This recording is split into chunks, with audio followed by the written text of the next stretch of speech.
Insert the usual like, comment, subscribe, shill, whatever you want. Yeah, shill for me, please.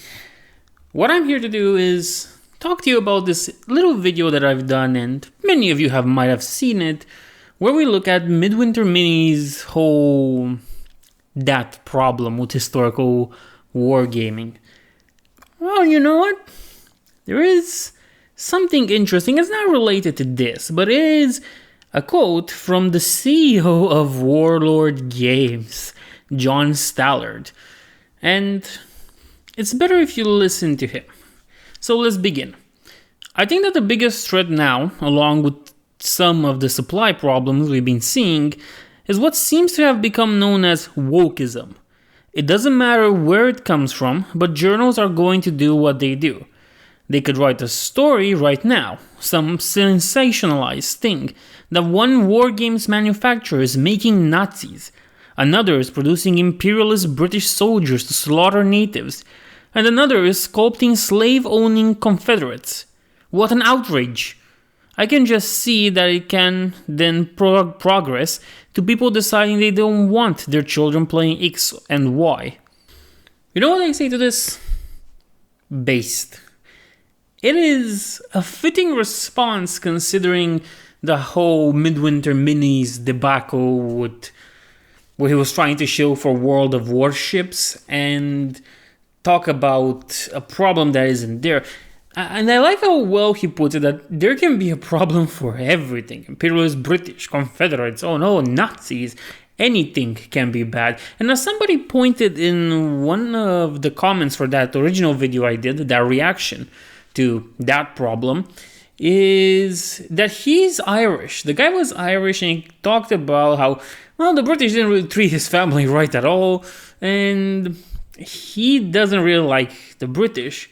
But he mentioned something that really made me bring up this, is that everybody's a villain in someone else's story. He didn't say it like that, but there's always a different villain. For example, the Irish would probably have more problems with the British and with the Germans, because at the end of the day, kind of know the whole Northern Ireland fiasco and stuff. But that's interesting because everybody has a different person they hate.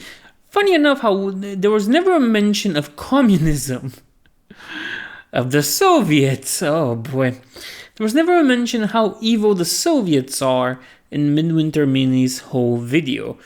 And let me tell you, a huge chunk, if I'm not even a huge chunk, la naiba cu asta, all of Eastern Europe has a little bit of a problem with the Soviets. But yet we never demonize people that want to play Soviets. That's the funny thing. Nevertheless, going back to this, I think that his response, especially the fact that it's old, was like a month ago, it's still a pretty darn good one. It's one that speaks about the true problem that we really are facing right now with this. Anything can be problematic. And now I remember that the stupid video was 2014, 15, 16, 17, around that line, where it was just like everything is problematic, everything is racist, everything is ableist, whatever.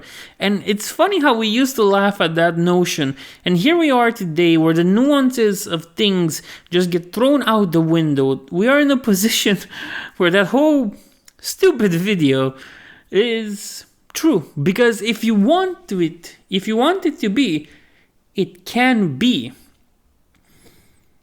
Interesting. I have to say it's a nice realization, but for a long time I've known that the people we used to laugh at in 2016 are now the one trying to ruin all the fun everywhere. But I'm getting off track. Going back to John's answer. It is a pretty good one, and it is true that it can raise a bunch of problems, because Midwinter Mini's video was aimed at people that were playing Germans.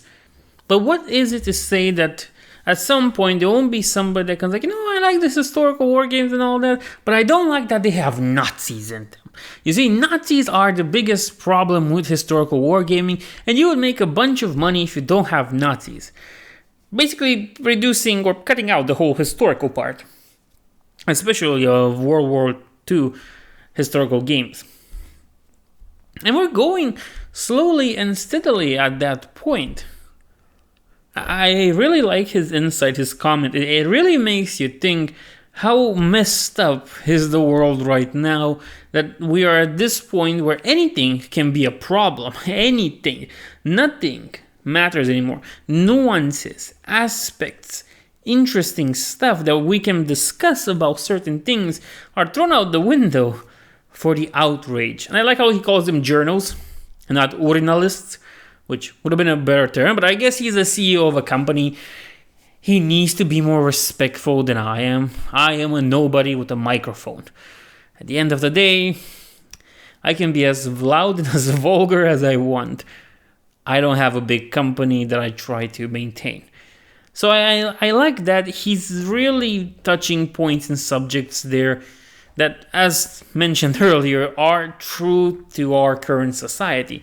The fact that he touches on imperialist British soldiers or Confederate slave-owning soldiers, I guess, which by the way, now I just realized the same arguments that don't work for the Nazis in this game don't work for Confederates in other games.